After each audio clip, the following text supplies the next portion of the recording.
Morning, Maile. Thanks very much for joining us on Blue Notes. Quite some significant announcements today. A major milestone in the digitalisation of ANZ, and for you, congratulations on your new role as Head of Retail in Australia. This change, it's been flagged for some time, indeed since ANZX was launched, but what's the timing? Why now? Well, first of all, thank you actually. I think this milestone really represents the work of a huge number of people across the bank, but it is very exciting. But you're right, when Shane, Mark and I, 3 years ago, looked at actually separating what was then the Australia, retail business into two, the plan was always to bring it back together again. So the question was not whether we were going to do it, it was when we were going to do it. And actually, I think Mark and I were more focused on the milestones or the conditions that we felt like had to be met in order to have confidence that when we did bring it back together again, it was going to be successful. Because I think you've got to kind of rewind the clock and say, okay, 3 years ago, what was the context, what was happening? And back then, Shane, Mark and I kind of looked at the amount of work that had to get done. The amount of work in remediation, the amount of work in running the business to maintain momentum, but also being really clear that the foundations of that business were not set up for success. So needing to stand up and really get a transformation team. And we kind of looked at that and said, there's no way one team is going to be able to successfully digest or kind of get all that work done. So we split it in two. And the milestones that Mark and I were really keen to make sure we got done before we brought it back together again were, firstly, getting the remediation and the regulatory agenda kind of to a point where it was still really important, still something we need to keep our eye on, but it could be treated more as business as usual versus the number one priority of that team.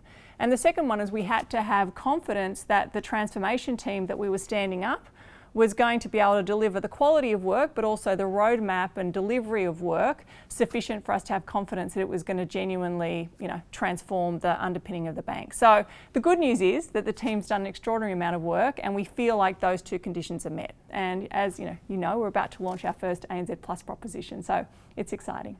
It's obviously a very complex, any kind of change of this magnitude is complex. So have you a sense of what your immediate priorities are, how this will roll out? Sure. I mean, the first priority is really to talk to the team, the people who are really closest to the work, and make sure that I am understanding and listening from them what they think the priorities need to be, because that obviously is going to largely craft it.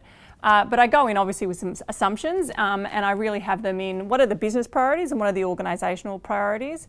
The business priorities are clearer to me because I actually think they're going to be very consistent with the priorities the team already have. We know that we have to, increase our competitiveness in home loans and kind of get our revenue momentum going. We know we've got to get the first ANZ Plus proposition out and making sure that it's not just landing well, but we can see that it's improving the financial well-being of our customers. We need to accelerate, the ANZ Plus, home loan proposition. We've got to make sure our resources are properly, allocated across the teams, etc. So we know those priorities. The ones I want to spend a bit more time on is the organisational priorities and making sure we're really clear so that when we bring these two big teams together, that we are really high performing. So how can we, when bringing the teams together, make sure things like our decision making is sped up, that we've got really great kind of communication relationships across, the newly formed team. So there's a lot of, I think, kind of teamwork and teaming to do. But again, I'll sort that out once I be able to spend time with the team itself, and they can help to guide the priorities. And it sounds like you've described the challenges of the process as well, or are there other challenges on top of that? Look, I mean, it's a complex problem, so there's going to be, a number of challenges. Again, I plan to talk to the team, but I've kind of mentally bucketed them in three different places. The first one is absolutely how do we make sure that as we're bringing the teams together, we're actually doing it in a way that brings, even more energy and even more motivation into the teams themselves. I mean, they're already, excited about, hopefully many of them about the prospects of what we're doing, but how do we just make sure that, after a couple of long years with COVID, that everyone's really, excited on the journey. So yes, that is a big priority or a big challenge. But the other ones that are top of mind for me are making sure that as we're going through this change that we maintain or even strengthen our customer focus. Because it's very easy when you're facing into what we've got to get done to become more internally focused than externally and customer focused. So we've got to make sure we do that. And I'm already looking into my calendar to make sure I can spend a lot of time with the front line, the contact centre, etc. So that expectation is on me as well as the broader team. And the other one is, given the diversity of work that we've got to get done, this balance between how we resource for the short term as well as the long term, that's a problem that I think anybody leading a business needs to balance. But given the urgency to make sure that we're back in market with mortgages, etc., and we continue to invest in the transformation, it's just a problem or a challenge that I really need to make sure I spend time with the team so we get it right. And for customers, the first tangible sign of what you're doing will be ANZ Plus, which launches, well, it's rolling out now, but there'll be sort of formal launches around the end of March. Is that an indication of what the whole business is going to look like in the future? Sure. So it is something we're launching to our customers, but also there's a massive employee or frontline banker portion to it as well.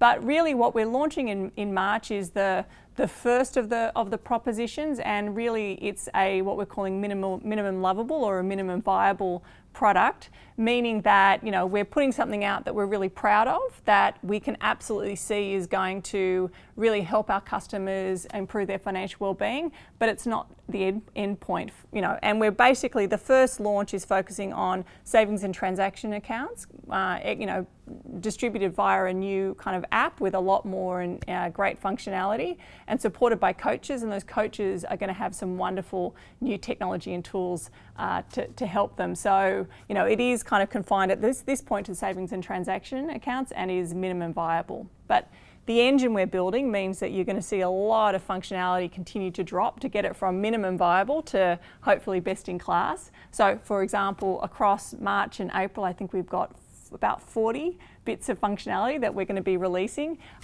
just for these kind of first two products. So it's exciting. And when we step back from those products that customers are going to actually see, I take it this isn't the end of digital transformation, that will be an ongoing project.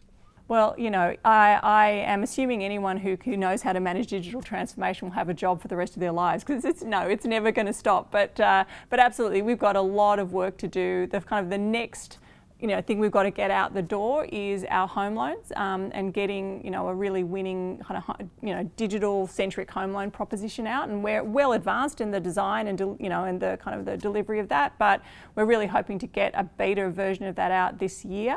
So really, if you look at the next little while, you're going to see kind of growing and exciting functionality on that first savings and transaction account. We're going to see a home loan kind of come out into the market. We're starting to pilot what some physical, new branches or stores could look like, because this is not just a digital proposition. We also want to support it with actual, a lot of really great coaches or people and some stores. So there's a lot to go, but it's never going to end.